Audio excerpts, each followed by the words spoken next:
Boa tarde! Estamos na segunda jornada do Congresso Internacional de Educação Inclusiva. Damos novamente as boas-vindas a este espaço de inclusão que conecta 19 países da América Latina e do Caribe.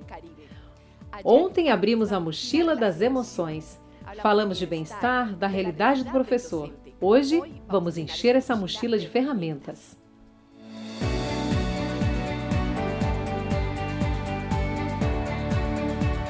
Antes de começar, queremos agradecer novamente a nossos aliados, Unesco, Fundação Santiliana, Smarttech, CIEC e UNIR. Reiteramos o convite da UNIR para o workshop Educar com Emoção para uma Inclusão Efetiva, no dia 28 de abril. Vocês encontram mais informações em educacioninclusiva.santiliana.com. Não se esqueçam de que estamos acompanhando vocês pelas nossas redes sociais. Queremos saber como estão vivendo este encontro. Obrigada a todos vocês por estarem conosco, por confiarem e por acreditarem que uma educação verdadeiramente inclusiva é um compromisso que vale a pena sustentar. Nessa mesma linha trabalha nosso próximo convidado. Trata-se de Valtencir Mendes, chefe de educação da Unesco para a América Latina e o Caribe. Uma das pessoas que melhor conhece a realidade dos professores latino-americanos, com muitos anos de experiência trabalhando em diferentes países. Valtencir, é um prazer ter você conosco. Olá, Hilda. Muito obrigado pelo convite. É uma honra estar aqui representando a Unesco e com muita vontade de aprender com vocês, de compartilhar informações neste tempo juntos. Hoje eu quero me dirigir a vocês, educadores, educadoras, profissionais da comunidade educativa, os agentes da mudança mais profunda que existe. As pessoas que todas as manhãs entram em uma sala de aula e apostam em outro ser humano. Eu sei que muitas vezes essa aposta acontece em condições muito difíceis, com recursos insuficientes, estudantes que trazem histórias complexas e a sensação, às vezes, de que estão sozinhos diante de um desafio enorme. Queremos dizer que vocês não estão sozinhos. É justamente sobre isso que eu vou falar hoje. Como disse a diretora-geral de Educação da Unesco, a senhora Giannini, na última cúpula mundial dedicada ao tema docente, os professores não só transmitem conteúdos, eles formam a personalidade, cultivam a resiliência e desenvolvem a capacidade de pensar livremente e agir de maneira ética. São, portanto, arquitetos de possibilidades. Isso não é algo novo para a nossa região. Há mais de meio século, Paulo Freire já dizia que ensinar não é depositar informação em mentes vazias. Ensinar é um ato de compromisso, de amor, é acreditar que o outro também tem algo valioso a dizer. É uma co-construção do conhecimento. Essa tradição pedagógica latino-americana, que vai de Paulo Freire a Gabriela Mistral, grande pedagoga e prêmio Nobel de Literatura, passando por tantos outros docentes, faz parte do DNA do que vocês realizam todos os dias. Mas hoje, essa convicção se confronta com uma realidade que não podemos ignorar. A América Latina e o Caribe enfrentam o que a Estratégia Regional Docente da Unesco chama de uma tripla crise educativa. Uma crise de equidade, em que milhões de crianças e jovens ainda estão excluídos de uma educação de qualidade.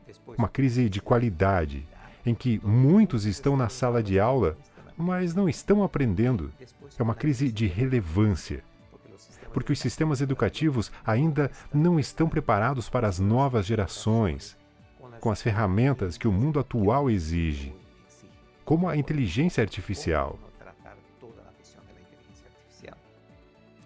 Os dados são contundentes. Mais de 60% dos estudantes do sexto ano na nossa região não alcançam níveis mínimos de leitura, escrita e matemática. Em alguns países, chegam a ser 8 em cada 10.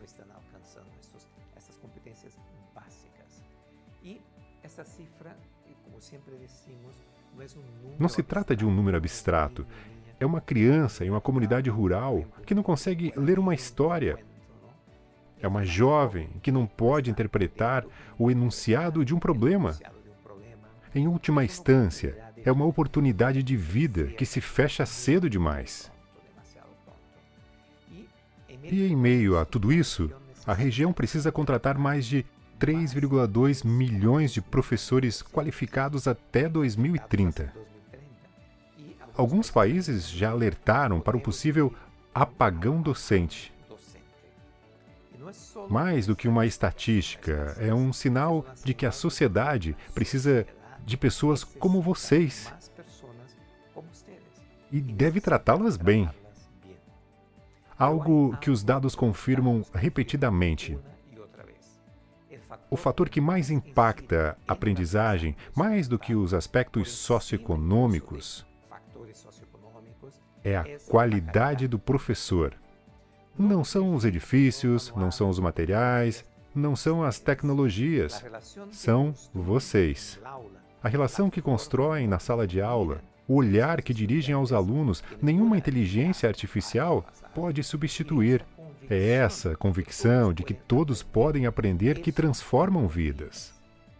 Permita-me contar uma história real, que eu vi no mais recente Fórum Ibero-Americana de Inclusão Educativa, da RINE, a Rede Ibero-Americana de Educação Inclusiva, uma iniciativa que desenvolvemos na Unesco, em parceria com o Ministério da Educação e do Esporte da Espanha. Trata-se da trajetória de um professor que representa melhor do que qualquer estatística o que significa a docência inclusiva.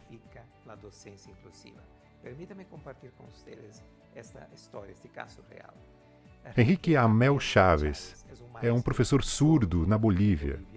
Ele trabalha em um centro educativo e faz parte da Federação Boliviana de Surdos. Cresceu em Riberalta, uma comunidade remota na Amazônia boliviana. Durante muito tempo, foi uma criança surda, em um mundo que não falava sua língua. As barreiras não eram apenas linguísticas. Havia também a falta de acesso, diagnóstico tardio, famílias sem informação e sistemas educativos sem ferramentas para apoiá-lo. Em comunidades rurais e indígenas como a dele, essas barreiras se multiplicam, mas apareceu alguém especial. Um professor surdo que chegou àquela comunidade remota como modelo linguístico e cultural. Alguém que falava a língua de Henrique, a língua de sinais, com fluência e orgulho, e que demonstrou apenas com a sua presença que uma criança surda podia aprender, crescer, sonhar e até se tornar professor. O próprio Henrique disse, já adulto e professor, um professor surdo foi a semente. Hoje, sou uma árvore cheia de frutos.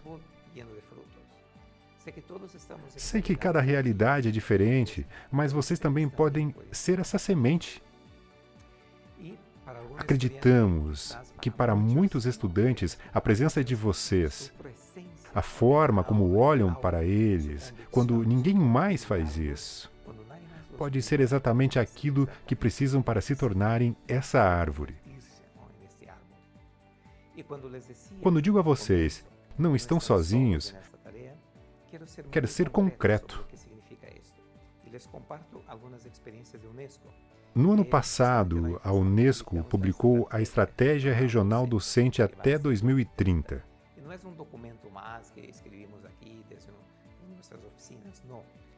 Construída com a participação de toda a região. Professores, representantes de ministérios, organizações da sociedade civil, sindicatos, especialistas de mais de 28 países. Essa estratégia escutou antes de falar. Isso é muito importante.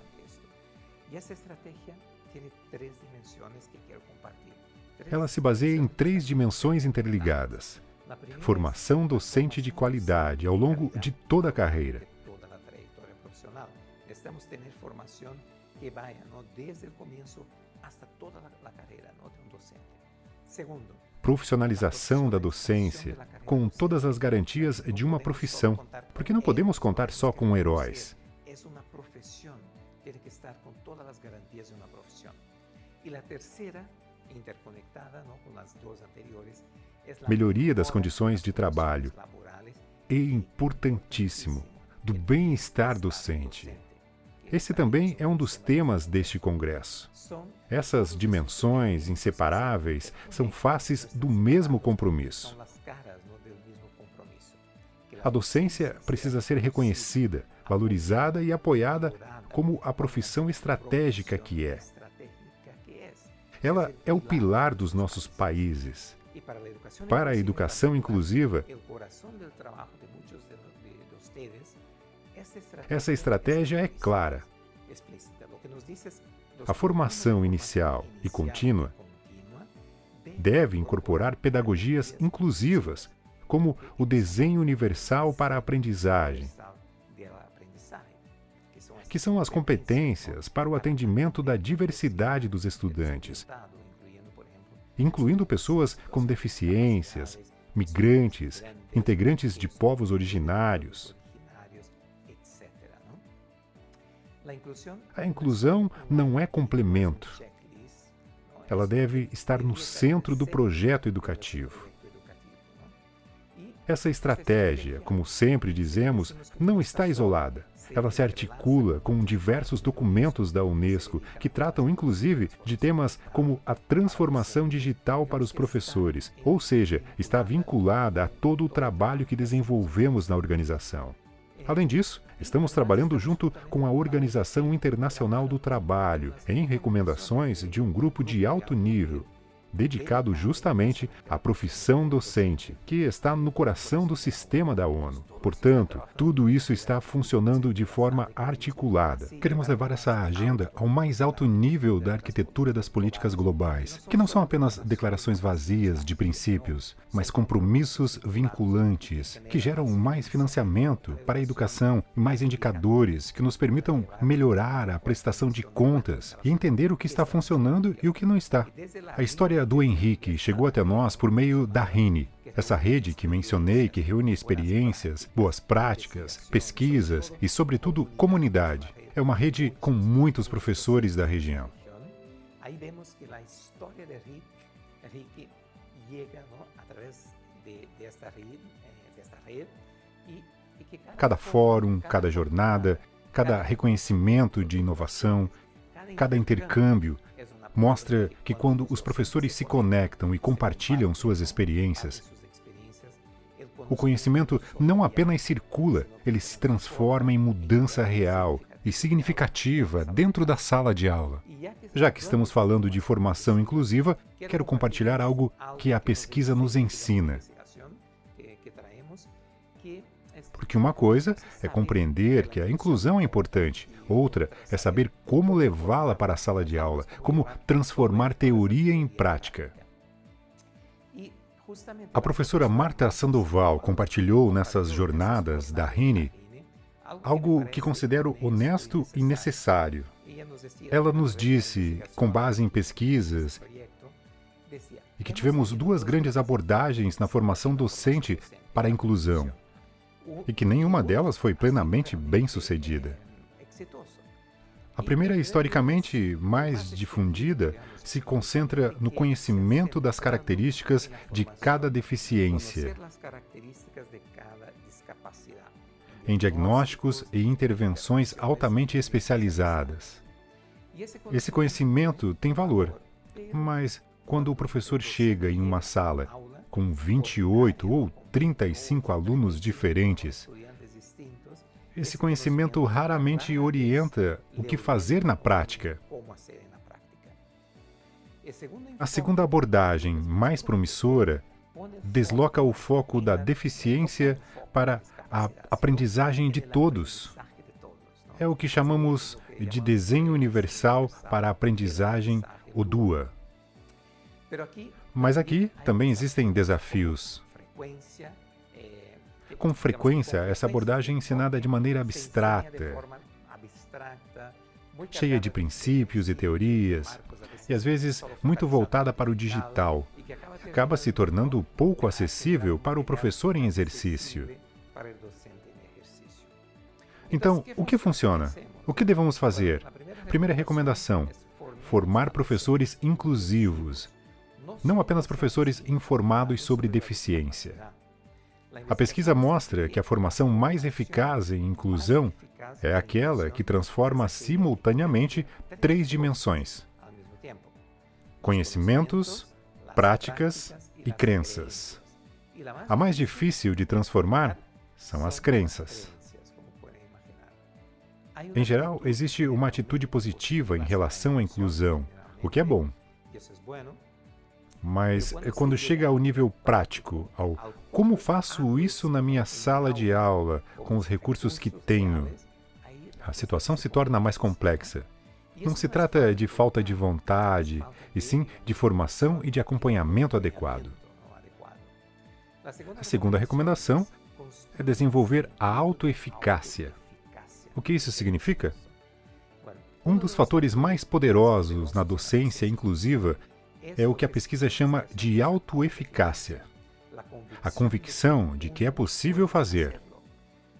Não é a certeza de que tudo dará certo, mas a crença de que se conta com as ferramentas, de que é possível colaborar, se adaptar. É claro que com base em uma formação prévia. Conhecem o conceito de mindset, de crescimento, de Carol Dweck? A ideia de que as capacidades se desenvolvem tem a ver com isso. Mas a autoeficácia vai além. Não é apenas acreditar que se pode melhorar, mas que é possível fazer isso bem, com aqueles alunos, naquele contexto, naquela sala de aula. Essa convicção se constrói com formação, sim, mas sobretudo com experiências de sucesso compartilhadas entre colegas. A pesquisa revela que ideias construídas entre professores da mesma escola, por exemplo, em conversas de corredor, na sala dos professores, têm muitas chances de se consolidar e de serem aplicadas no dia a dia.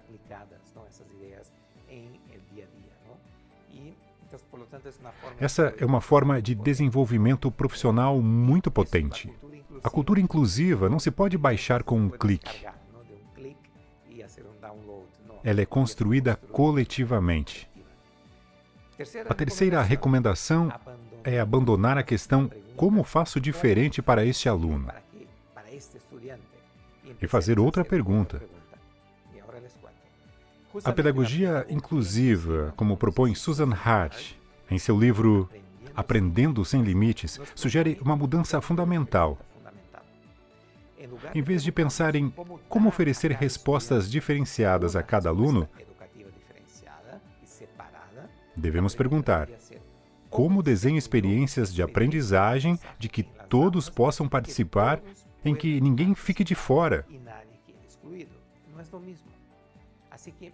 Essa mudança transforma tudo: planejamento, avaliação e oportunidades de aprendizagem. Os professores são modelos para entender a inclusão. Nos dizem que a investigação que acabo de mencionar nos diz que são também modelos de como entender a diferença, do que funciona. E os alunos aprendem a lidar com a diversidade, observando o comportamento do professor. Como, por exemplo, seu maestro, sua maestra faz suas atividades cotidianas. Não por meio de discursos, mas pelas ações do dia a dia. Por exemplo, como o professor reage quando um aluno não participa, chega atrasado ou precisa de mais tempo. É assim que se constrói uma atitude inclusiva. Aqui está a boa notícia. A formação inclusiva mais eficaz não beneficia apenas alunos com deficiência, Ela melhora a aprendizagem de todos e de todas. Empodera o professor e fortalece seu bem-estar. Essa é uma pedagogia do cuidado, que cuida também de quem ensina. Isso é sustentável quando há esse conjunto de apoios, essa andoimagem, esses fatores habilitadores. Assim, o processo funciona e se mantém ao longo do tempo. A Unesco coordena diversos mecanismos, inclusive relativos ao ODS 4, e conta com estruturas de apoio pensadas justamente para vocês. Não para dizer como ensinar, porque isso vocês sabem melhor do que ninguém, mas para oferecer evidências e apoio, de modo que seus sistemas educativos possam criar condições adequadas para o trabalho docente.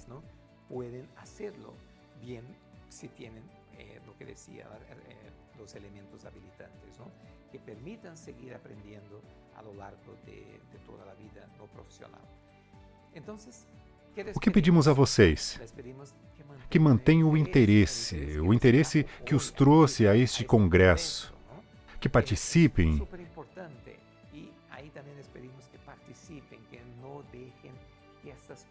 que não permitam que as políticas educativas sejam construídas sem sua voz. Vocês precisam estar presentes. Isso é inegociável.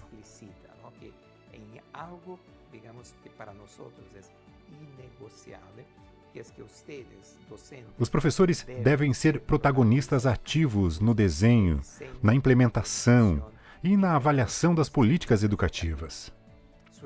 A experiência diária de vocês em sala de aula é insubstituível.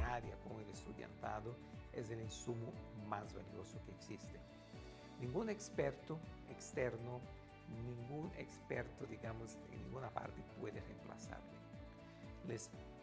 Pedimos também que compartilhem suas práticas inclusivas, estratégias e seus erros. Precisamos aprender com os fracassos, mas também com os sucessos. Muitas vezes, os sucessos são silenciosos, porque não acreditamos que aquelas sejam de fato boas práticas, mas na maioria dos casos são. A colaboração entre professores, escolas e países é uma das formas mais poderosas de desenvolvimento profissional. Que funciona em uma comunidade na Bolívia pode inspirar transformações em escolas da Guatemala, da Jamaica, do Chile ou Espanha. Também pedimos que cuidem de si mesmos e dos colegas. O bem-estar docente não é um luxo, é uma condição para ensinar bem. Uma pessoa sobrecarregada, exausta e sem reconhecimento não pode dar o melhor de si. Exijam condições dignas de todo o sistema educativo. Não como um favor, mas como um direito, para que continuem exercendo essa profissão, que é uma das mais importantes do mundo. Também pedimos que continuem acreditando no que fazem, com a mesma convicção do Henrique Amel, quando era aquele menino surdo na Bolívia e que acreditou que um mundo diferente era possível, porque um professor acreditou nele primeiro. Vivemos um momento de urgência. Vemos isso todos os dias nos noticiários e nos dados que temos na Unesco. Acabamos de realizar, por exemplo, uma pesquisa com mais de 200 mil estudantes. Mas também é um momento de esperança. Estamos diante de uma oportunidade única. Nunca estivemos tão conectados, com tantos recursos para transformar a educação. Há mais elementos, recursos para poder apoiar-nos nessa transformação da educação.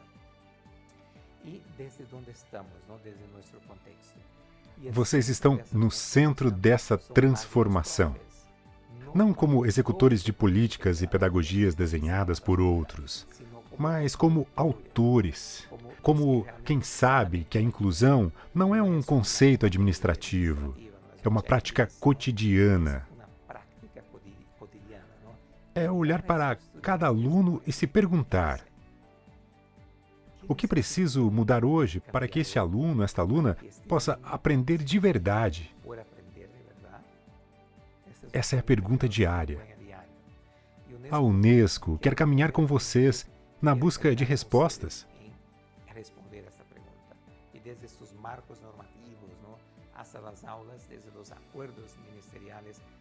Seja por meio de documentos, os acordos, ferramentas, inclusive do chat de WhatsApp, com programas às 22 horas. Propomos que continuem aprendendo, se conectando com o trabalho da Unesco e de seus parceiros, como a Santillana, e trabalhando juntos nessa inclusão. Participemos dessa transformação educativa tão necessária. Termino com um enorme agradecimento por estarem aqui, por nos acompanharem e quererem construir essa transformação de que precisamos tanto. Muito obrigado. Muito obrigada, Valtencir. É muito importante valorizar o professor, sua missão e sua atuação em sala de aula quando falamos de inclusão. Depois dessa primeira apresentação, passaremos para o tema do ano, a inteligência artificial. Na Santillana, acreditamos que a IA só faz sentido se cumprir uma função: tornar a vida de vocês mais fácil. A tecnologia deve ser uma aliada para personalizar a aprendizagem, não mais uma barreira. Manuel Messa é gerente de produto da Santillana México e vai compartilhar conosco os avanços que estão sendo desenvolvidos no campo da inteligência artificial aplicada à educação. Seja bem-vindo, Manuel! É um privilégio contar com você e ouvir sua experiência na implementação de ferramentas que facilitam a vida dos professores em turmas diversas. Muito obrigado, Hilda. Queridas e queridos colegas que nos acompanham pelas telas, muito obrigado à Santillana pelo convite para participar do 4º Congresso Internacional de Educação Inclusiva. Estou muito contente e entusiasmado por estar aqui. Muito obrigado mesmo. Hoje viemos falar de 2 temas que, para nós da Santillana, são muito importantes: a inclusão e a personalização, e de como ambos estão profundamente ligados. Há muitos anos, começou a circular a ideia de que a educação poderia ser personalizada. Benjamin Bloom, na década de 1980, sugeria, por meio da publicação The Two Sigma Problem, que a forma mais próxima e eficiente e eficaz de alcançar bons resultados era com tutores personalizados. Ou seja, que cada aluno tivesse um tutor que o ajudasse, compreendesse, escutasse e conhecesse. No entanto, essa ideia foi sendo abandonada porque parecia muito complexa em termos de recursos, de práticas e de infraestrutura. Mas agora, com a tecnologia, com a inteligência artificial, aquilo que há 40 anos soava inalcançável, começa a surgir como uma possibilidade no horizonte. A inclusão trouxe uma nova dimensão a essa discussão. A inclusão e a diversidade nas escolas já são uma realidade. Eu não conheço nenhuma escola, e olhem que visito muitas ao longo do ano, que não manifestem a necessidade, o desejo e o compromisso de apoiar pessoas que apresentam algum tipo de neurodiversidade, por exemplo, ou outras características da diversidade presentes na infância e na juventude. Por isso, já não é possível não olhar para isso. Não podemos ignorar o que está acontecendo. A escola, o sistema educativo e a família são muitas vezes os únicos espaços que essas pessoas têm para se sentirem parte do discurso educativo global e manifestarem seus próprios objetivos e sonhos. Usamos muito uma metáfora das escadas e das rampas. Durante muitos anos, o mundo foi construído pensado no normal, entre aspas, em pessoas com todos os sentidos plenamente funcionais, com mobilidade dentro dos padrões considerados adequados e sem dificuldades para acessar determinados espaços e momentos. Assim desenhamos o mundo como se existisse apenas um tipo de pessoa. Mas não existe apenas um tipo de pessoa. Existem múltiplas corporalidades, habilidades e formas de habitar o mundo. Portanto, construir escadas e depois adaptá-las com rampas pode parecer uma grande ideia. Mas, e se em vez disso pensarmos em um mundo onde não seja necessário subir nem descer? Um mundo feito de caminhos planos, como diria o Popol Vuh, sem obstáculos, nem na subida, nem na descida. Esse é um dos desejos mais importantes, interessantes e nobres que a educação pode nos garantir. Que não haja obstáculos nem na subida, nem na descida. A Santillana sabe disso. A Santillana vem investindo na construção de ecossistemas em que a diversidade não é tratada de maneira isolada ou especial. Todos fazem parte da mesma equação. Todos dançam no mesmo ritmo, ainda que em compassos diferentes. Essa metáfora soa mais divertida do que a realidade da sala de aula. Porque os professores com poucas ou muitas ferramentas com que contam, e vocês que nos assistem sabem disso, estão com os problemas nas mãos. Muitas vezes eles estão queimando e até os expõem a situações perigosas. Muitas vezes eles não sabem como reagir, não têm ferramentas. As ferramentas que obtêm vêm do próprio esforço, a busca de ferramentas por conta própria. Nem sempre é fácil e elas nem sempre são gratuitas. Existe uma lacuna entre a vontade e o empenho dos professores para ter uma turma mais horizontal e as ferramentas que permitem isso. Na Santillana, queremos propor uma ferramenta que, com o apoio da inteligência artificial, aproxime vocês de uma experiência de sala de aula horizontal, generosa. Uma experiência em que a inclusão seja o começo e o ponto de retorno, para que a sala de aula tenha uma nova dinâmica cotidiana, com todos os tipos de pessoas que habitam aquele espaço. Por exemplo, o que quero mostrar agora é algo que já está sendo utilizado na sala de aula. No México, em algumas escolas da Santillana Compartir, temos a inteligência assombrosa. Vou mostrar para vocês. A inteligência assombrosa é um sistema de geração de planejamentos, projetos e atividades que permitem aos professores criar em segundos, com base em um formulário, planejamentos, projetos e atividades com inteligência artificial. Essa descrição já parece algo cotidiano, administrativo, uma commodity, um recurso básico que qualquer sistema educacional deveria oferecer. No entanto, neste ciclo escolar, pelo menos aqui no México, no ciclo 2026-2027, teremos uma ferramenta de inclusão.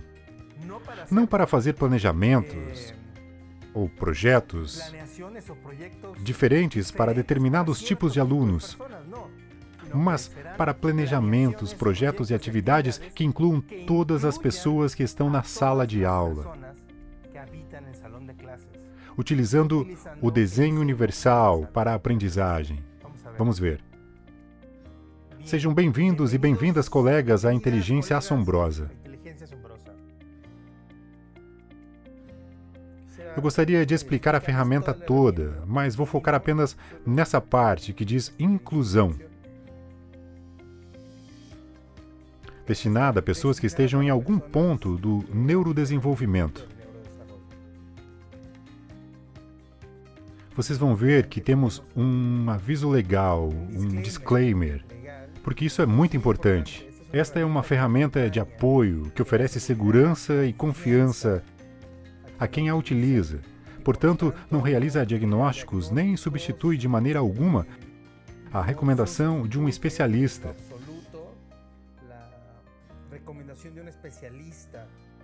Além disso, todas as recomendações que sugerem aqui são flexíveis, podem ser adaptadas. Aceitamos e podemos começar. Nosso primeiro pedido é ter um diagnóstico na mão. Caso exista. Se não houver diagnóstico, antes de tomar qualquer decisão, é necessário um consenso com as famílias. Família, escola e professores precisam estar de acordo sobre como ajudar e como facilitar a vida escolar dos estudantes. Condições do neurodesenvolvimento. Aqui podemos escolher algumas. Vamos selecionar o transtorno de déficit de atenção ou hiperatividade. Sabemos que existem controvérsias semânticas, mas essa é a terminologia aceita pelas autoridades de saúde e educação na maior parte da América Latina.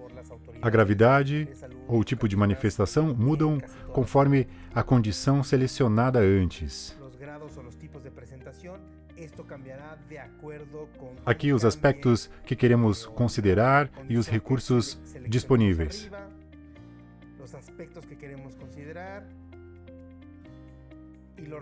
Nesse caso, os recursos disponíveis em algumas escolas da Santillana são computadores, conexão à internet e uma sala de aula tradicional. Vamos trabalhar com a educação infantil, terceiro ano. Este é um campo específico para o México, relacionado à matemática. Aqui escolhemos o conteúdo. Vamos propor alguns desses. Aprendizagem específicas ou PDA.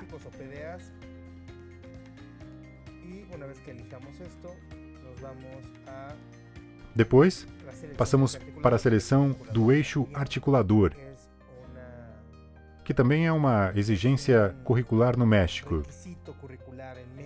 Ou o número de sessões que quisermos ter. Vamos colocar 5. Isso. Aqui seria inclusão. Esse espaço, colegas, não é um prompt. Não tem essa função. Mas ajuda a delimitar e a especificar algumas condições.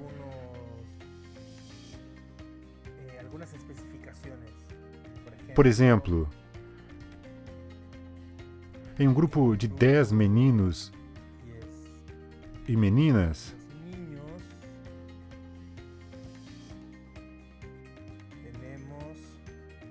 temos 2 alunos que estão em algum ponto das neurodivergências.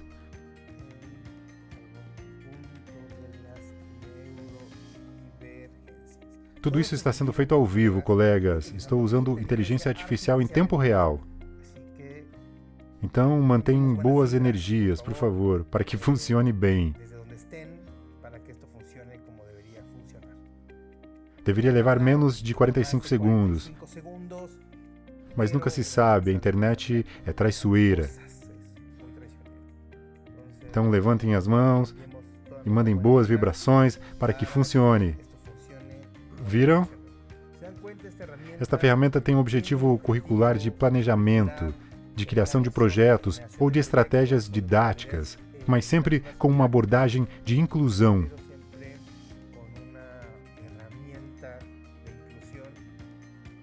Ela não oferece opções.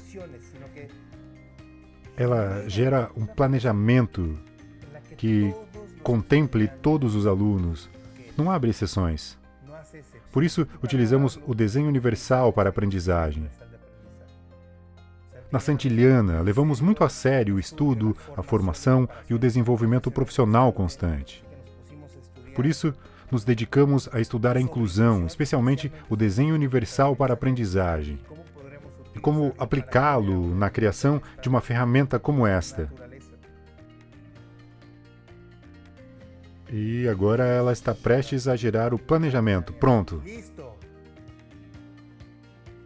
Como eu disse, queridos colegas, queridas colegas, isso está ao vivo. Essa localização curricular que aparece aqui ao lado é importante para quem trabalha em sistemas educativos como o do México, onde há exigências e níveis de comprometimento bastante rigorosos. Aqui está o planejamento. Vocês podem fazer alterações diretamente aqui, se quiserem. Então vamos para cima. Momento de início.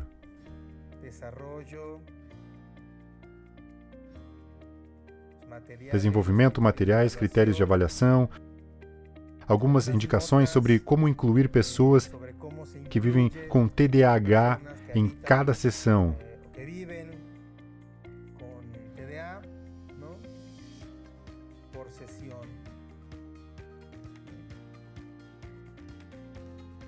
Além de orientações para os professores elaborarem registros formativos, foram feitos alguns ajustes e implementações com base em evidências científicas que aparecem ao final.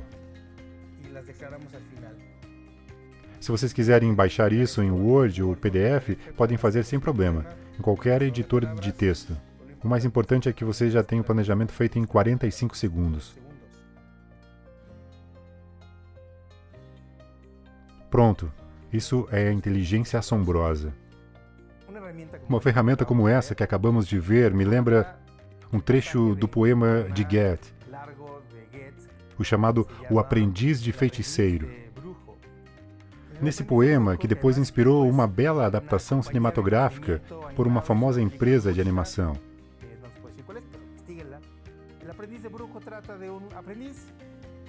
O aprendiz, por preguiça, falta de interesse ou de motivação, não quer fazer suas tarefas e decide usar um feitiço para que uma vassoura as faça por ele.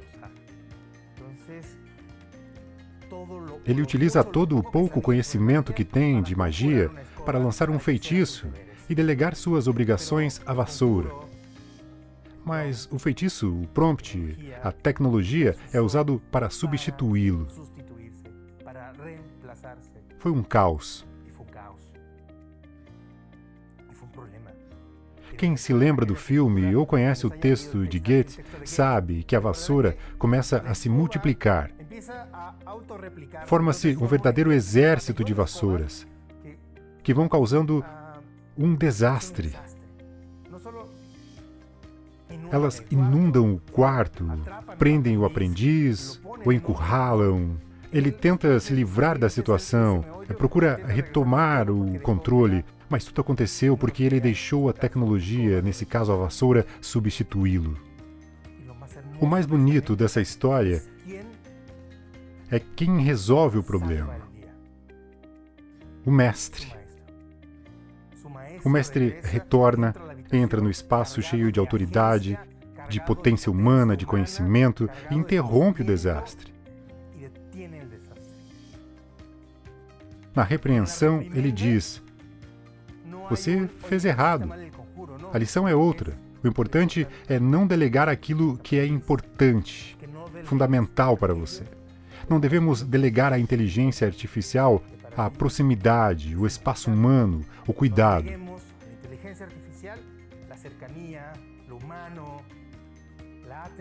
Por isso, vocês viram no formulário, se exige prestar atenção, observar, conhecer o aluno. Sem isso, não importa o quanto a ferramenta seja boa ou inteligente. Se o professor perder a sua agência e sua potência humana, podemos acabar diante de um desastre, como no texto de Goethe. Por isso, é fundamental, colegas, que nestes tempos de inteligência artificial, nossa humanidade, nossa empatia estejam ainda mais presentes na sala de aula. A inclusão não deve ser um acaso, deve ser uma decisão. Uma decisão nossa de incluir, de ocupar a sala de aula com afeto e generosidade.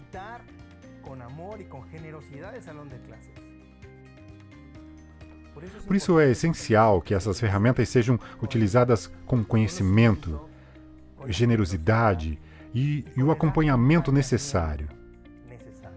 A Santillana tem investido muito para oferecer esse acompanhamento. Vocês não estão sozinhos. A Santillana está com vocês. Não apenas oferecendo ferramentas, mas acompanhando o uso e a implementação da tecnologia em sala de aula. Esse acompanhamento também nos ajudará a conhecer melhor vocês, a entender seus desafios reais, suas dificuldades concretas, para então tomarmos mais e melhores decisões. Mas a inclusão e a personalização são o caminho para um mundo mais pleno, mais humano, mais gentil. E quase tudo, ou tudo, começa nos espaços que vocês ocupam, a sala de aula. Colegas, muito obrigado pelo esforço cotidiano. Congressos como este e ferramentas como a que eu mostrei são esforços coletivos para que, dentro de alguns anos, a inclusão faça parte do cotidiano. Muito obrigado, Hilda, pelo convite e por me permitir participar. Obrigado também a Santiliana pela organização desses eventos, que são fundamentais para o futuro de nossas crianças na América Latina. Muito obrigado. Muito obrigada a você, Manuel. Ficou claro que a melhor tecnologia é aquela que nos torna mais humanos e nos libera tempo para olhar nos olhos de nossos alunos. Obrigada, Manuel, por nos trazer o futuro para o presente.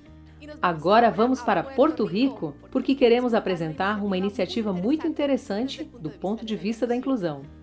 Como ensinar alunos com necessidades especiais a ler? A organização Lectores para el Futuro trabalha há anos para responder essa pergunta. Faz isso tanto com crianças quanto com a formação de professores. Vamos ver.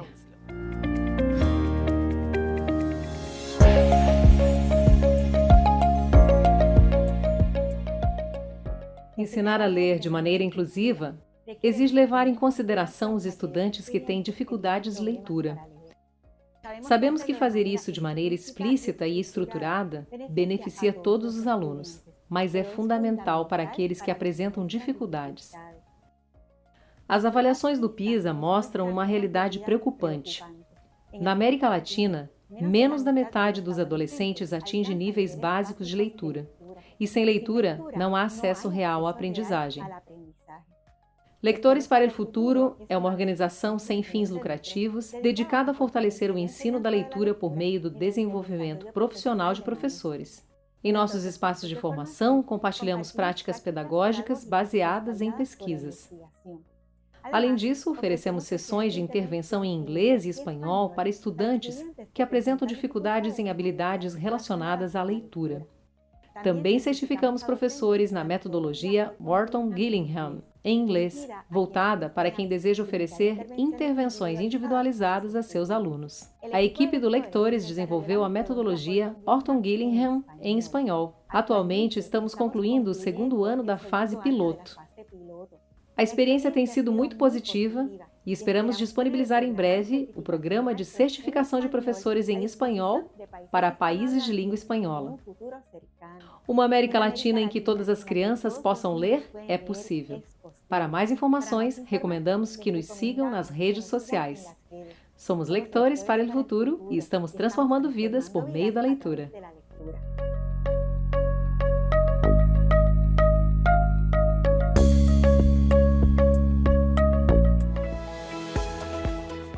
Muito interessante a iniciativa da Lectores para el Futuro. Agora vamos nos aprofundar em um tema fundamental. Quando falamos de inclusão, todos sabemos que ela não termina quando o sinal toca ao final das aulas, certo? A inclusão se constrói também na porta da escola, quando conversamos com as famílias dos estudantes, quando pais e mães estão atentos e muitas vezes preocupados com o desenvolvimento de seus filhos. Então, para falar desse tema, não precisamos apenas de teoria, precisamos de prática. E para abordar essa questão, contamos aqui no estúdio com Jesus Manuel Galhardo, diretor do Colégio Maria Auxiliadora, em Majadahonda, Madrid. Seja bem-vindo, Jesus. Muito obrigado, Hilda. É um prazer. Jesus, vou apresentar um pouco da sua trajetória. Você é filósofo, teólogo, docente na área de formação em pedagogia, especialista em metodologias ativas aplicadas à sala de aula, entre muitas outras coisas. Mas você se define, antes de mais nada, como educador. Todo o resto são apenas diplomas. Muito obrigada de verdade por estar conosco. Obrigado a você. Também contamos com Carmen Maria Martínez, doutora em Sociologia, mestre em Casais e Famílias e coordenadora acadêmica do mestrado universitário em Orientação Educativa Familiar da UNIR. Apresentei corretamente, Carmen? Perfeito, Hilda, muito obrigada. Muito obrigada por estar conosco também. Vamos começar com um tema realmente muito importante na construção dos processos inclusivos, a relação entre família e escola. Quero começar com você, Carmen. Você acompanha famílias em processos importantes relacionados a necessidades educacionais especiais. Gostaria que nos contasse, com base nessa perspectiva, quais são as necessidades que você observa nas famílias.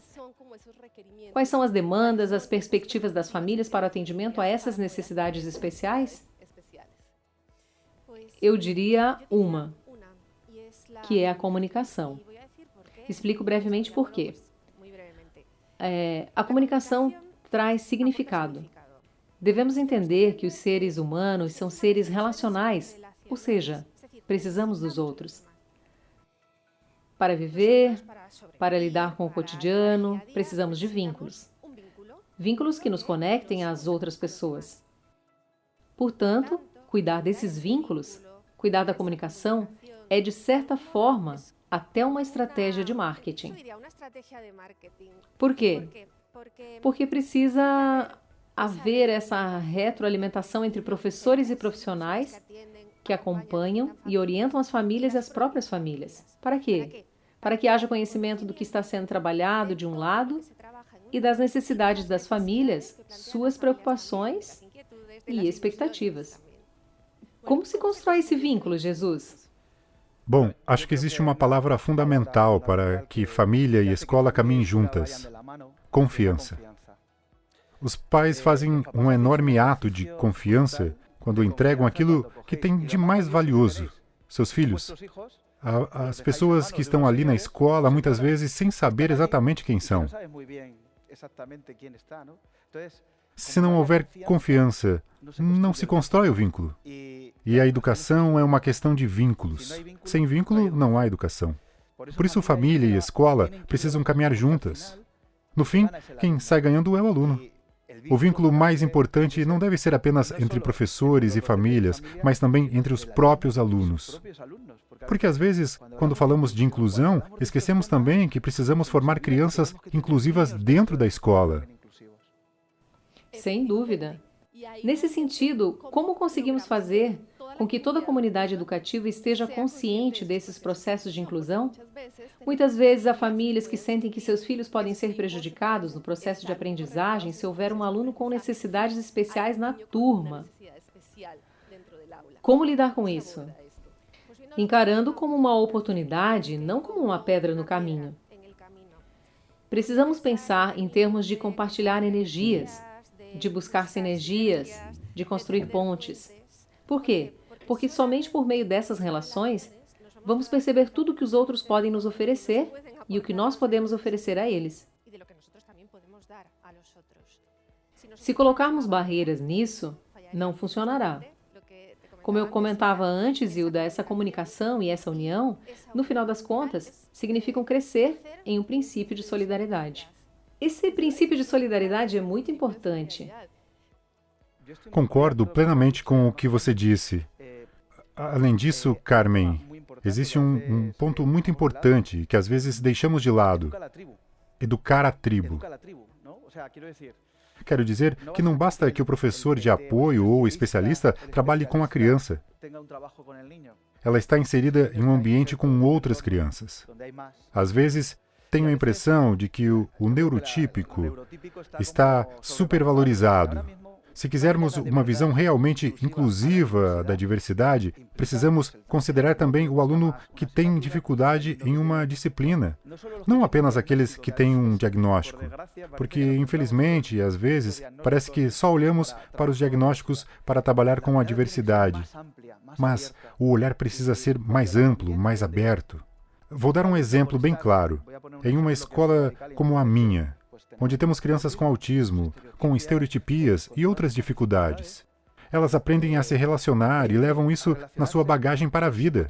Quando o aluno sai da escola, não leva apenas um diploma, ele leva uma experiência que o transforma como pessoa, porque educamos pessoas, não apenas cérebros.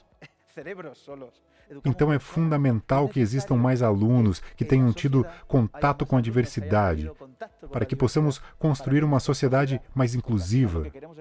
A escola é um papel essencial nisso, a família também. Gosto muito da palavra que Jesus usou antes, que é confiança. Acredito que ela vai aparecer muitas vezes. Também gosto da ideia de que cada pessoa é única. Isso também se vê na escola. As famílias também precisam reconhecer seu valor e a diversidade que já existe dentro da própria família. Quem é pai ou mãe e tem mais de um filho sabe que não há dois iguais. Então, quando a família internaliza essa ideia, valoriza isso e entende que cada filho precisa de uma educação diferente, começando pelo conhecimento de quem é,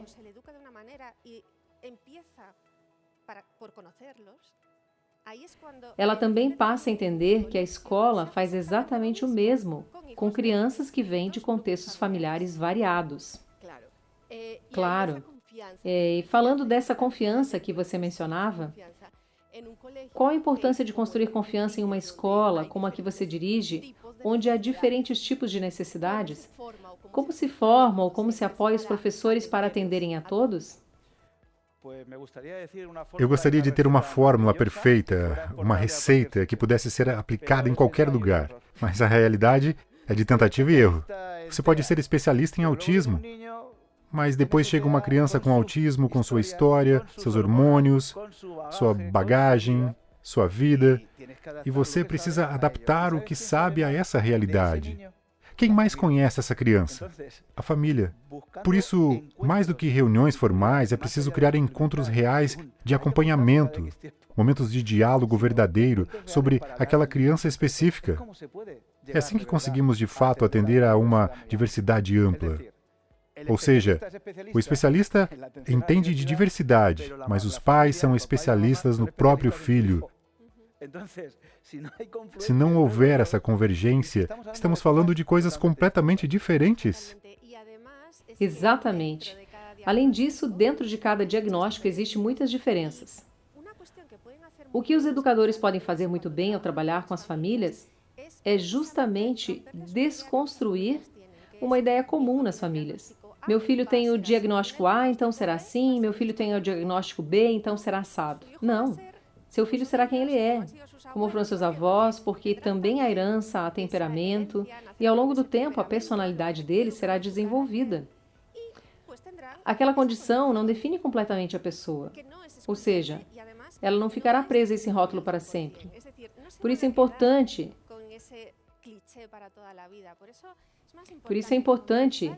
que quando as famílias buscam informação, procurem fontes confiáveis, profissionais com conhecimento e experiência. Não devem ficar apenas com o que encontram na internet porque o filho deles não estará ali. Podem existir expectativas próprias ou necessidades gerais. Mas quem realmente vai saber o que fazer em cada momento são nossos maiores aliados, que são os educadores. Claro, porque podem existir muitas teorias, mas no fim, quem conhece as particularidades são as famílias. E no papel da direção, você tem uma estratégia institucional? Como você aborda a questão para que realmente possa permear a educação e exista uma cultura inclusiva? Existem muitas tentações quando você está na gestão. Existe a tentação de, diante de um problema, olhar para o outro lado, seguir a norma, fazer o que está escrito. Mas isso é uma ética de fazer o mínimo. Ser educador vai além disso. Tenho um cunhado que trabalha fazendo carros em uma fábrica da Mercedes. Ele fabrica carros. Eu formo pessoas. É diferente. Ele ganha mais do que eu. E olha que eu sou o diretor. Mas nosso trabalho é uma vocação. Acredito que nós, gestores, temos um papel fundamental. No nosso colégio, por exemplo, tomamos uma decisão importante. No ensino médio, em que as diferenças se tornam mais evidentes,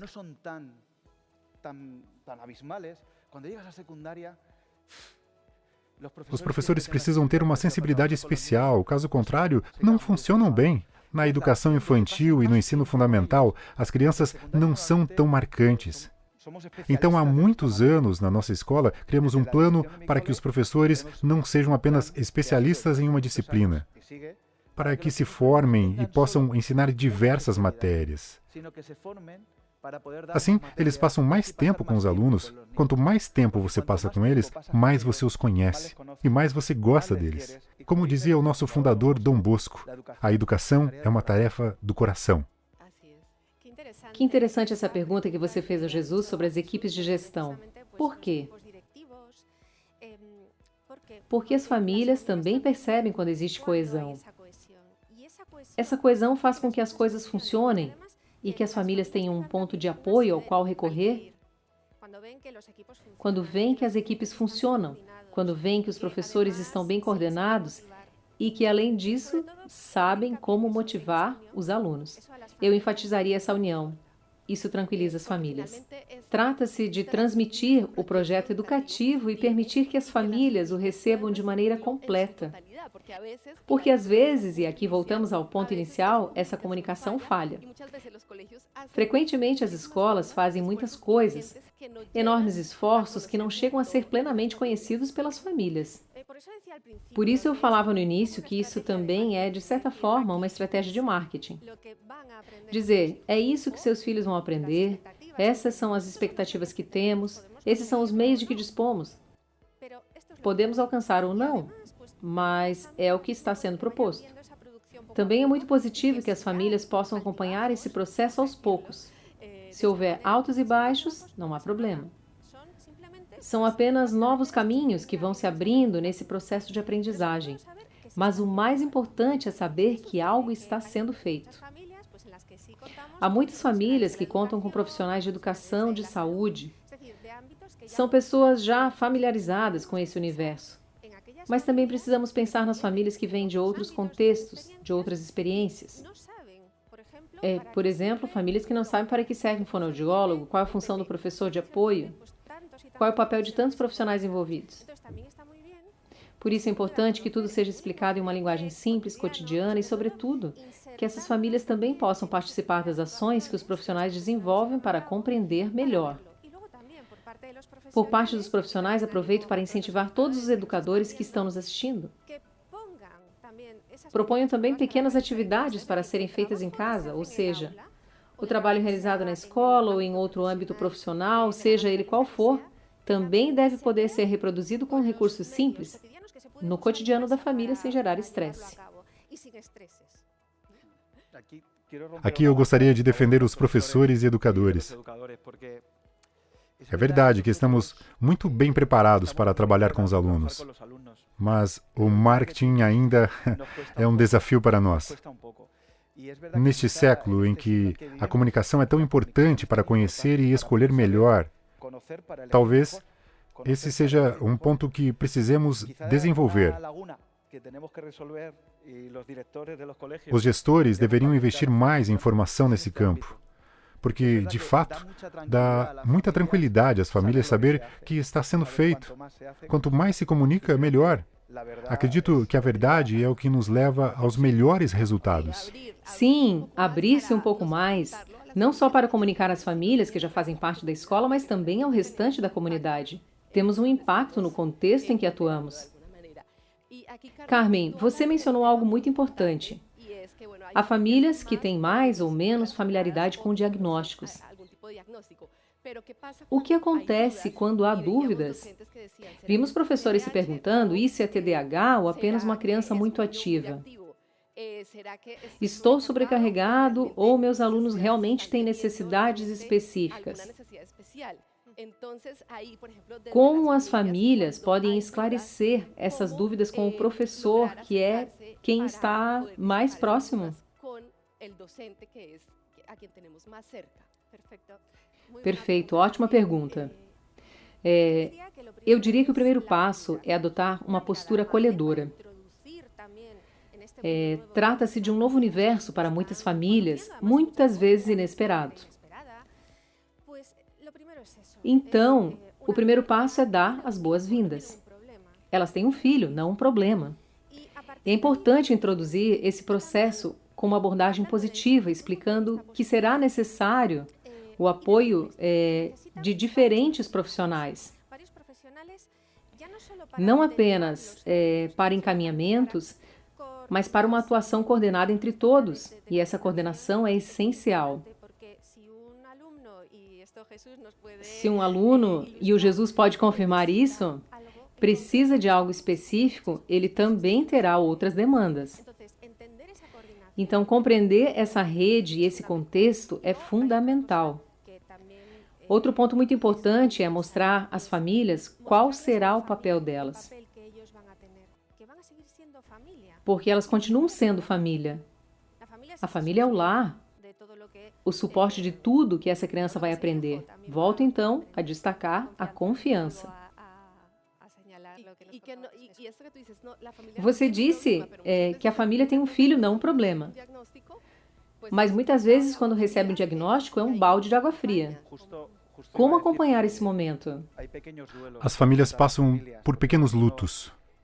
Quando temos um filho, criamos expectativas baseadas em outras crianças. E, de repente, nosso filho não corresponde exatamente às expectativas. É preciso muita sensibilidade no acompanhamento, porque se trata de um pequeno luto. Havia uma imagem idealizada que não se concretiza da maneira esperada. Esse é o primeiro ponto. Os profissionais têm que demonstrar muita sensibilidade.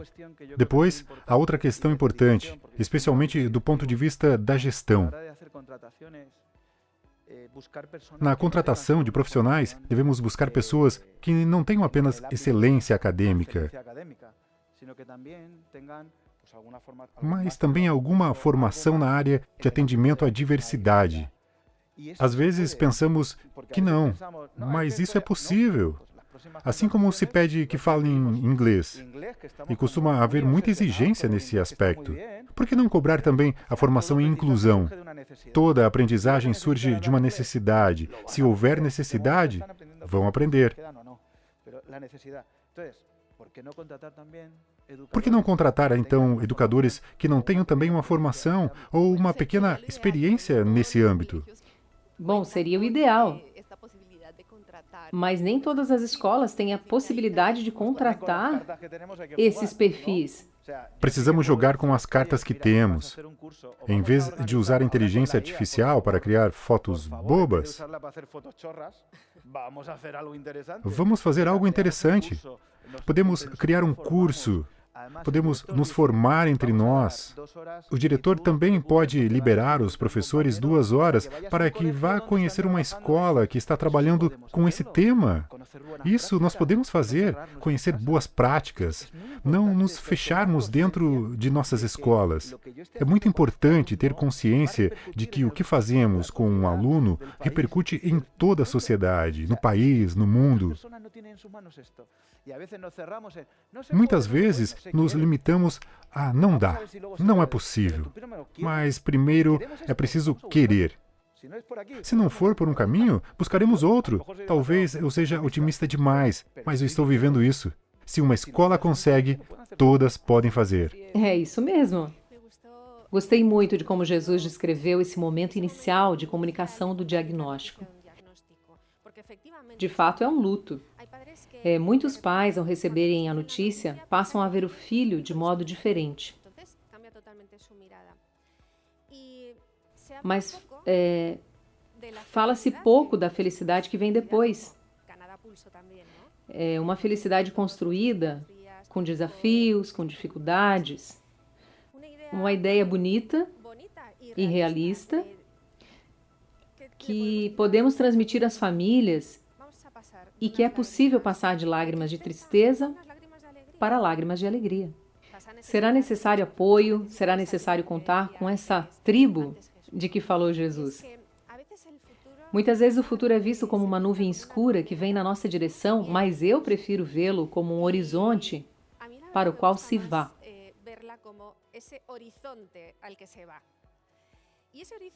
Esse horizonte é um caminho com várias possibilidades.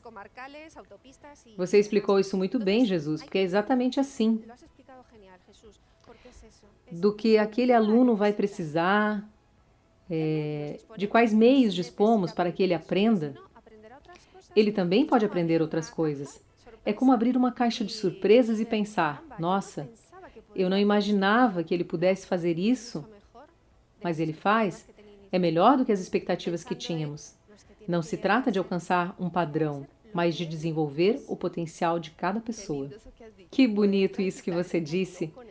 Percorrer esse caminho com esperança, com otimismo e unir toda a comunidade educativa para acompanhar esses processos de inclusão.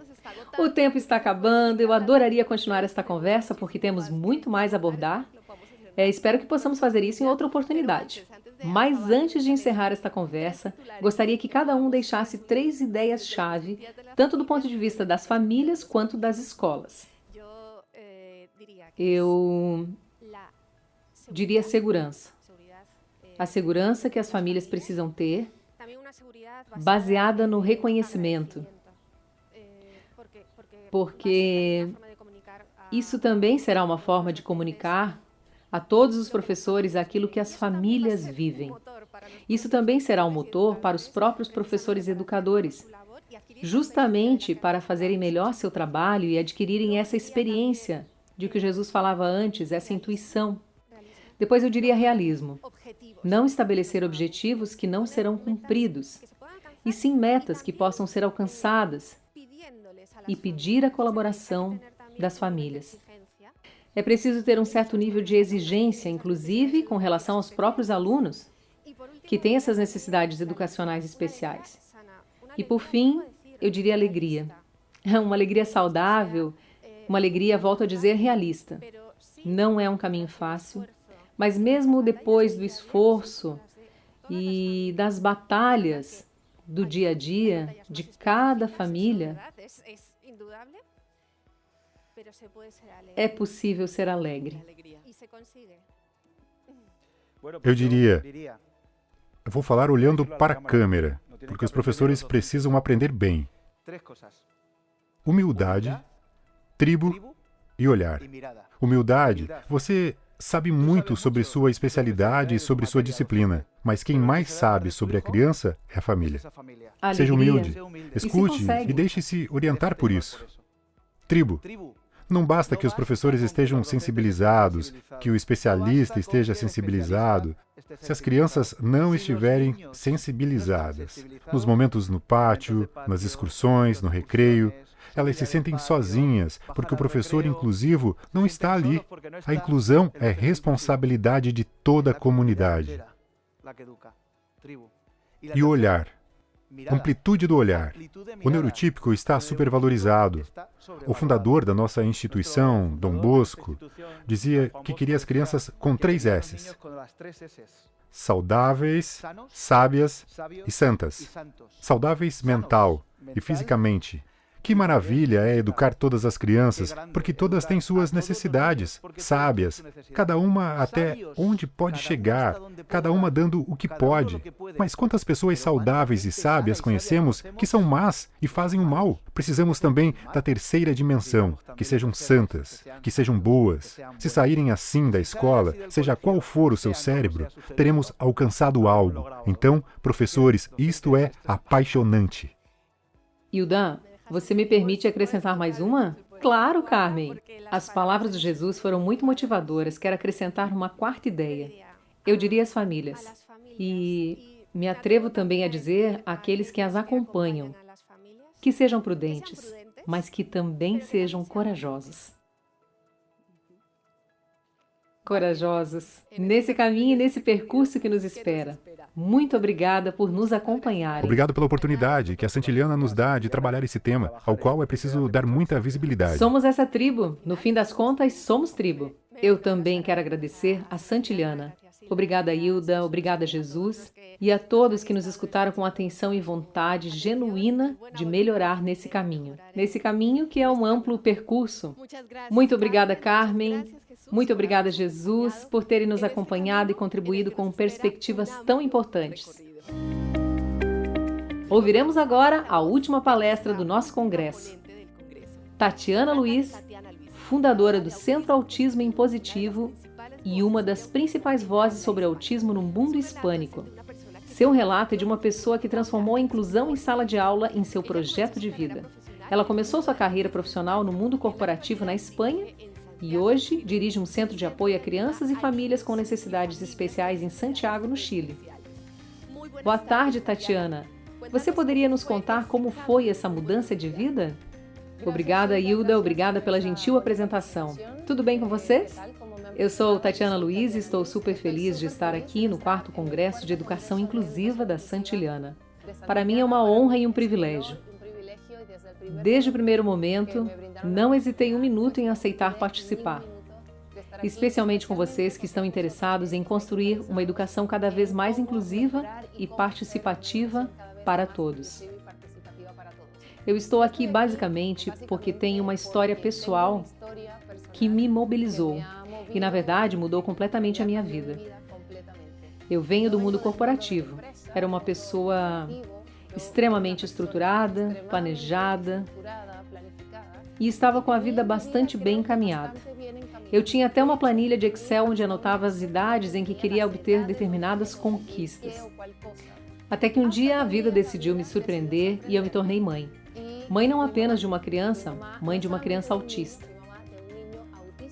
Naquele momento, eu morava em Madrid e comecei a fazer o que geralmente as mães ou todas as pessoas sábias fazem: procurar na internet.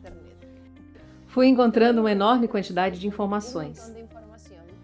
Cada vez que me aproximava de outras famílias ou associações na Espanha, em geral, percebia que o autismo, ou a forma como o autismo era visto, tinha um viés pessimista, um pouco voltado para o lado negativo. De fato, muitas vezes me diziam: que pena que seu filho seja autista, mas não se preocupe, mãe. Não se preocupe, vai dar tudo certo. Ele vai conseguir seguir em frente. Um dia eu ouvi: seu filho vai ser uma criança normal. Quem falou isso não sabe, mas aquela palavra normal fez ruído para mim. Eu me perguntei: quem disse que meu filho não é normal? Quem estabeleceu o que é normal e o que não é?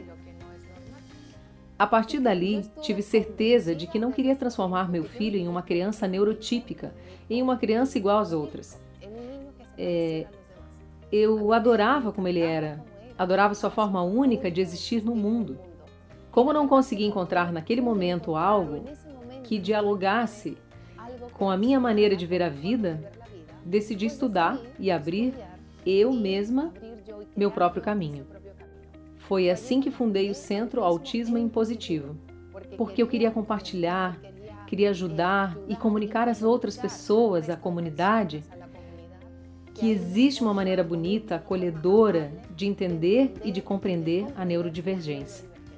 Essa maneira acolhedora, bonita, mais inspiradora é algo tão simples que todos podemos adotar hoje. O primeiro passo é entender que a normalidade não existe. O segundo é entender que todos somos diferentes e absolutamente necessários. Isso me levou a muitas ações ao longo dessa minha segunda carreira ou trajetória profissional.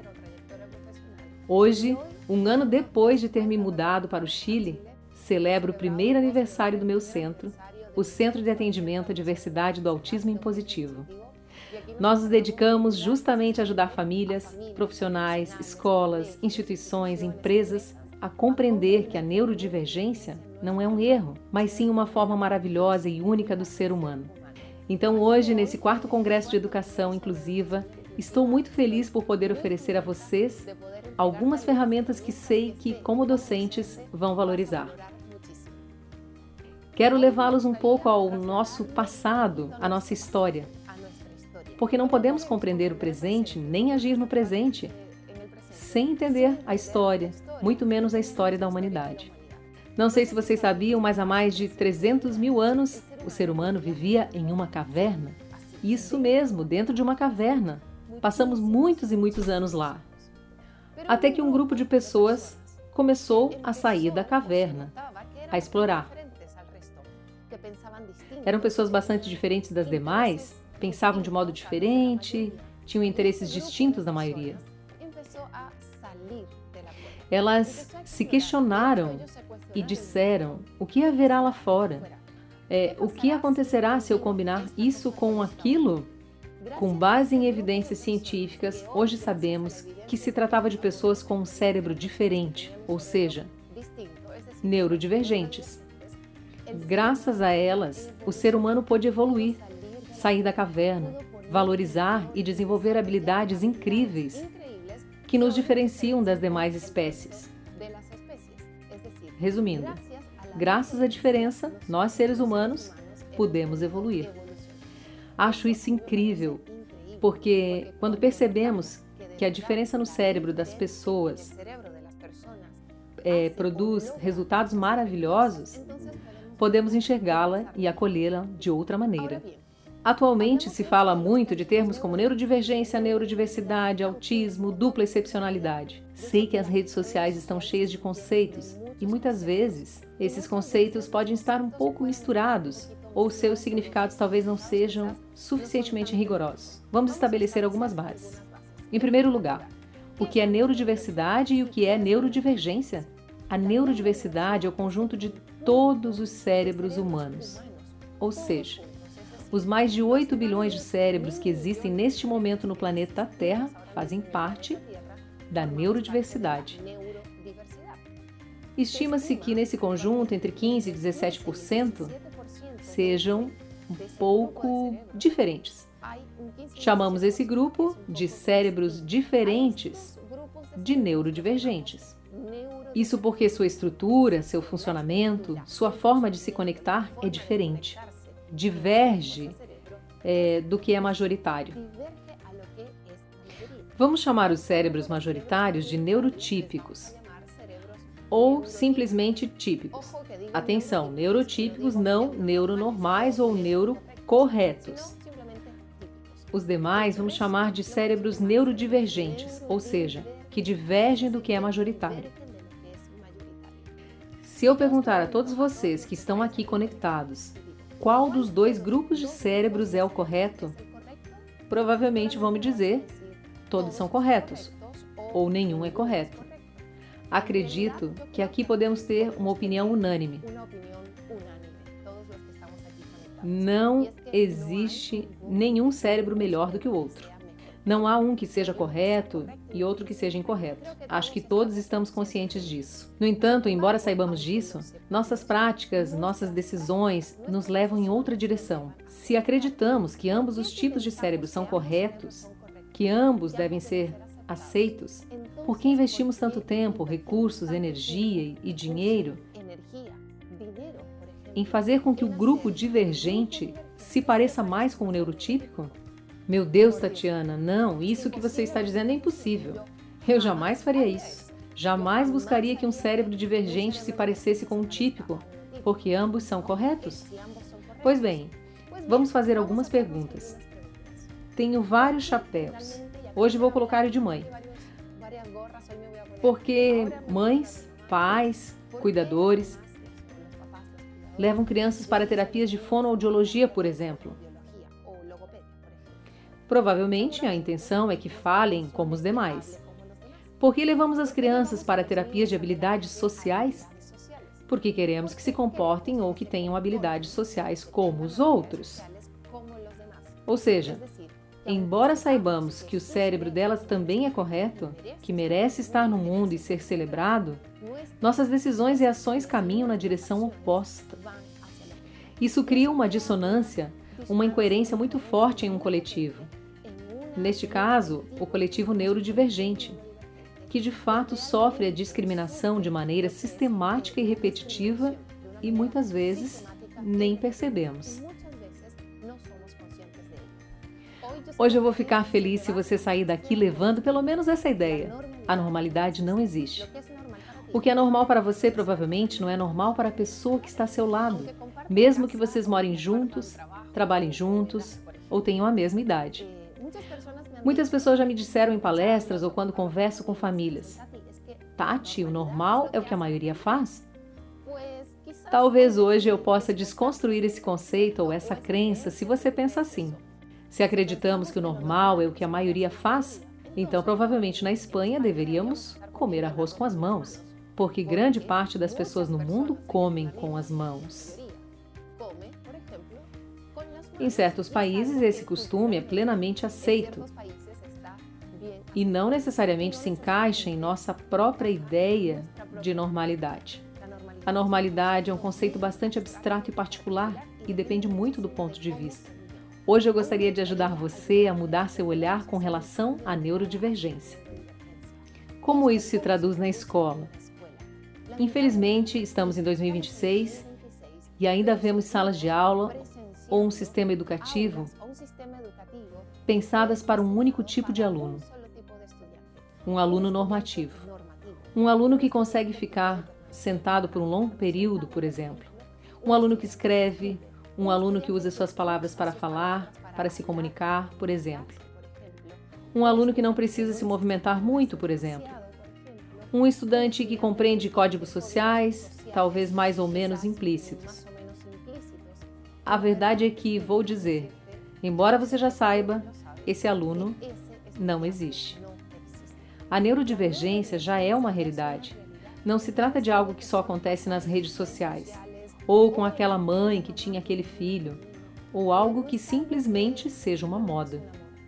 A neurodivergência existe e é uma realidade biológica.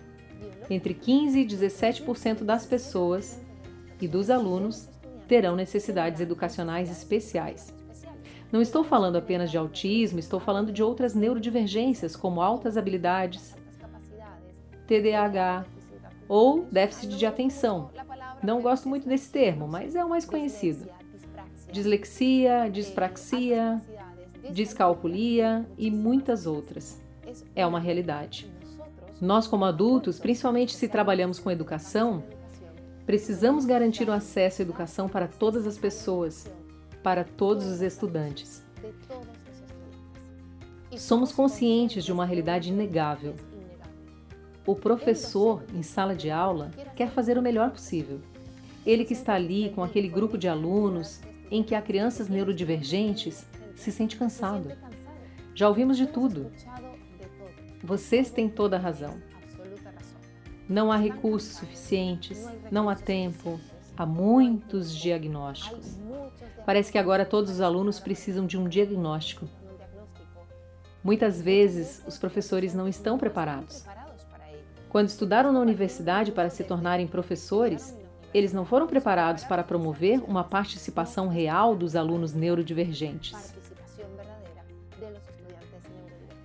É uma realidade. Vemos que a escola, de modo geral, está reagindo ao problema. Não está planejando, não está prevenindo o problema. É sobre isso que quero falar hoje. Uma escola que não planeja está o tempo todo reagindo tarde a situações ou problemas que surgem em sala de aula com alunos neurodivergentes. O professor está cansado e tem razão.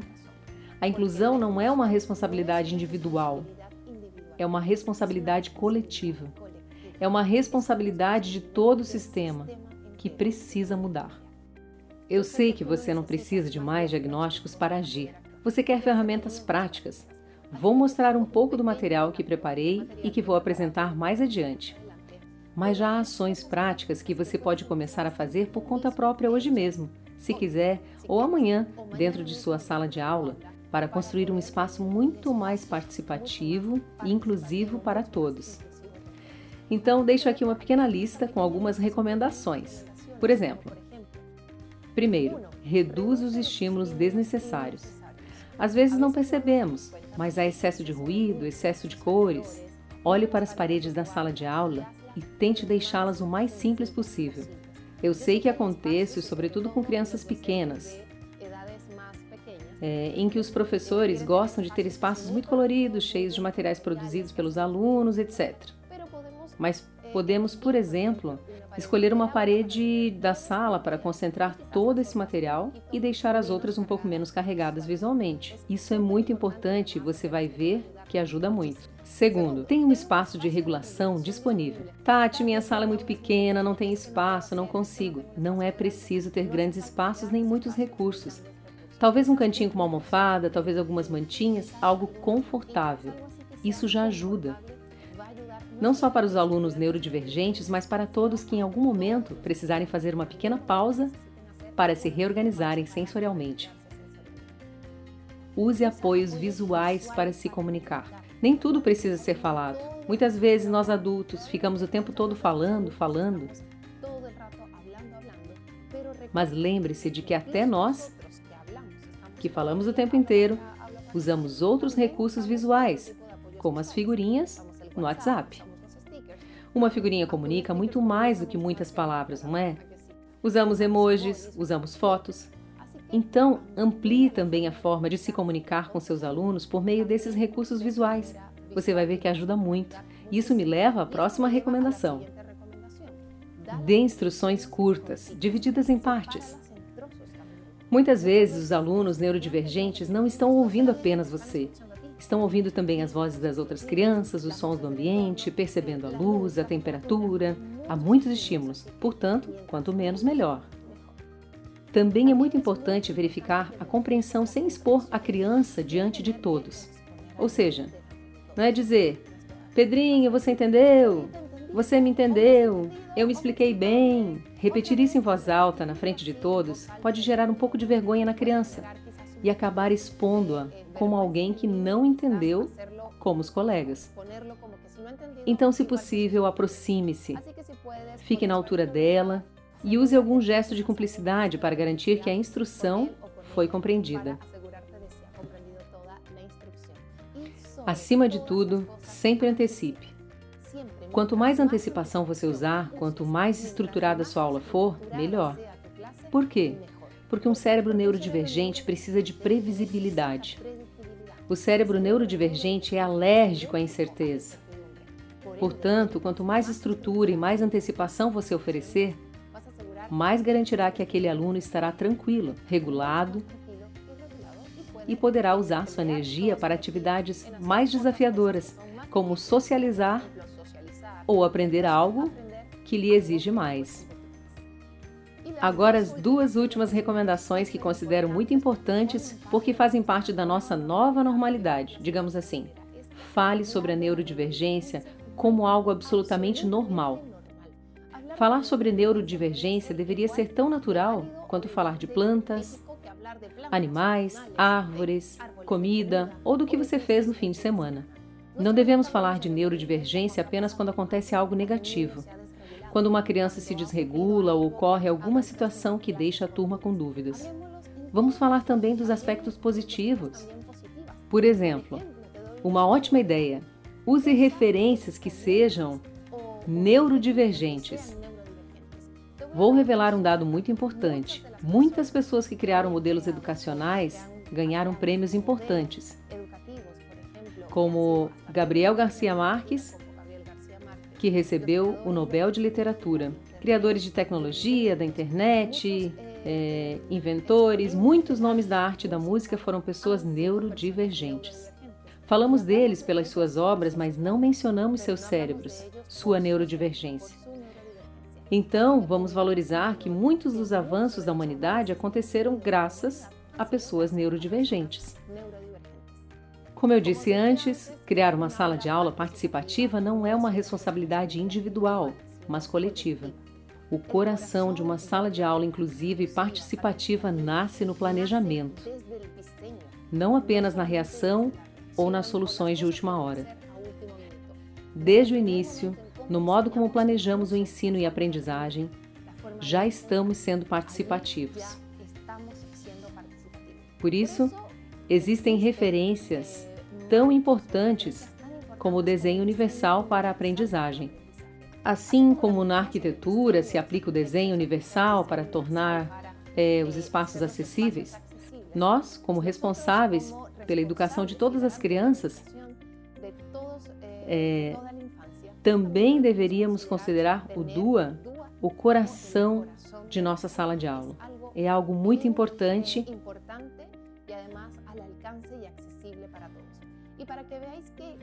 para mostrar que quando o sistema muda, podemos gerar impacto em crianças e famílias, promover mudanças realmente significativas. Quero contar a história de Elizabeth. Vamos falar dessa menina. Quando ela era pequena, no ensino fundamental, era descrita como uma criança curiosa. Diziam que ela era brilhante e até que deveria avançar de ano, porque estava muito adiantada. No entanto, também havia desafios. Era uma criança tímida, tinha dificuldade de ir ao recreio, por exemplo, sofreu bullying, infelizmente. De modo geral, sua experiência escolar não foi muito positiva.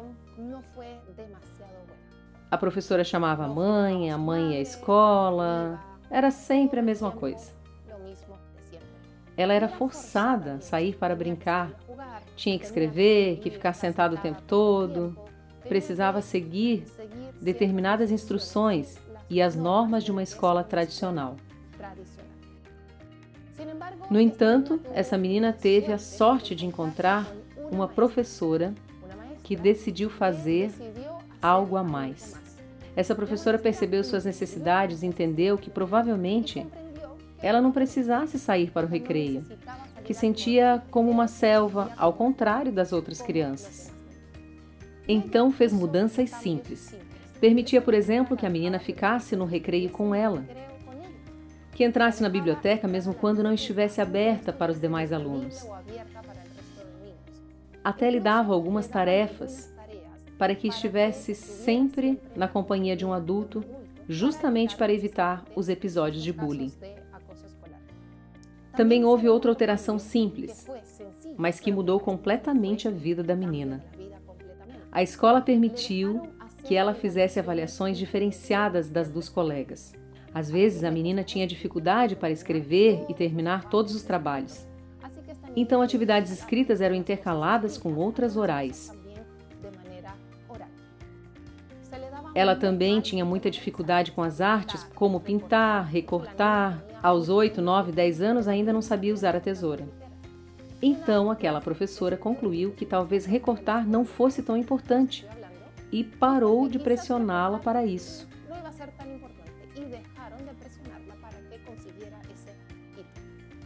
Para resumir uma longa história, a menina terminou seus estudos, foi para a universidade, fez uma graduação e, na vida adulta, passou a se dedicar a ajudar muitas famílias e muitas escolas que enfrentam situações semelhantes. E hoje está aqui, falando com todos vocês neste 4º Congresso de Educação Inclusiva. Sim, essa menina de quem falei sou eu. E quero aproveitar para agradecer publicamente a essa professora que me protegeu e cuidou de mim e que, com mudanças muito simples, mudou minha vida para sempre. Estávamos nos anos 1990, não havia orçamento.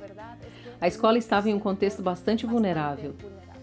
Mesmo assim, a vontade daquela professora mudou não apenas a minha vida e a da minha família, mas também me ajudou a gerar uma mudança na sociedade. A diversidade sempre impulsionou as grandes transformações. Chegou o momento de promover uma grande transformação na escola. É hora de que essas crianças façam parte da história. Não sabemos que crianças você tem em sua sala de aula. Não sabemos o que elas vão fazer no futuro, mas sem dúvida serão relevantes. Essas crianças também podem escrever a história. Minha pergunta é: você também quer fazer parte dela? Se eu te inspirei e você é esse professor, essa professora que quer criar uma sala de aula cada vez mais participativa, preparei uma lista de ferramentas simples, fáceis, muito viáveis para que você tenha uma sala de aula participativa. Então deixo aqui todas as informações para que você possa baixá-la e levá-la para a sua sala de aula. Assim como transformou a minha vida, certamente pode transformar a de muitos de seus alunos. Eu adoro poder participar disso. Adoro fazer parte da história, dessa história da humanidade. Eu pergunto, você está disposto a fazer parte dessa história? Muito obrigada por me ouvirem. Foi um verdadeiro prazer estar aqui com todos vocês. Muito obrigada a você, Tatiana. Tenho certeza de que não sou a única que se emocionou com a história dessa menina que encontrou em seu caminho o apoio de um ambiente comprometido com a inclusão e que soube lidar com a diversidade. Como eu dizia no início, sua história e seu trabalho são realmente uma inspiração para todos os professores que hoje nos acompanham. Chegamos assim ao final deste 4º Congresso Internacional de Educação Inclusiva. Foram 2 dias intensos de reflexão e de aprendizagens, mas sobretudo de conexão. Falamos de bem-estar, de ferramentas práticas de inovação e hoje de algo tão essencial como a família. Se há algo que levamos deste congresso, é que a inclusão não é uma meta distante nem uma receita única. É um caminho que se constrói todos os dias. Obrigada a cada professor que está aqui hoje, porque a inclusão acontece em suas salas de aula, em seus olhares e em sua forma de ensinar. E obrigada às famílias, porque sua voz é indispensável. Obrigada a todas as pessoas que tornaram possível que esse compromisso se transforme em ações concretas. A educação inclusiva não é o futuro, é o presente que estamos construindo juntos. Lembrem-se de que o certificado de participação está disponível para download ao final do congresso, por meio do formulário que está no site. Muito obrigada por terem participado desta 4ª edição. Espero que possamos nos encontrar em uma próxima oportunidade.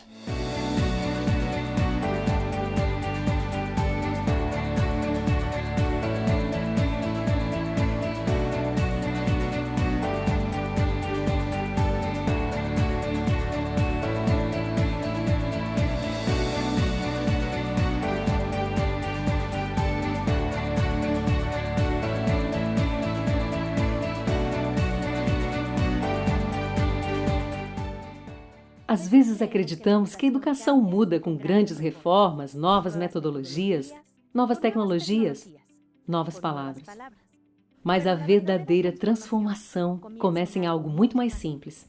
Na decisão de olhar para cada menina, para cada menino e dizer: aqui há um lugar para você. Hoje ouvimos histórias. Histórias de coragem, de paciência, de esperança. Histórias de famílias que nunca deixaram de acreditar, de professores que aprenderam a ensinar de outra maneira, de escolas que decidiram abrir suas portas e seu coração. Porque a inclusão não é uma estratégia, não é um programa, não é uma tendência educativa. É uma forma de entender a vida. É reconhecer que cada criança aprende de maneira diferente, que cada mente vê o mundo de um lugar único e que justamente aí, nessa diferença, está a riqueza da educação. Quando uma escola decide ser inclusiva, não muda apenas a vida de um aluno.